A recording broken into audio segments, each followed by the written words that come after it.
Hello!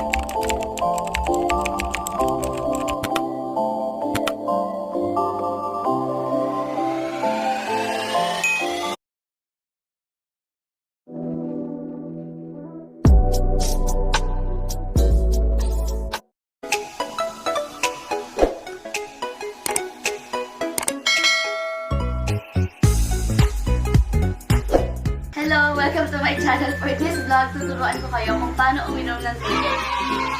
First, kailangan nyo ng drinking glass, pati ng tubig. Siyempre tubig. So, yun.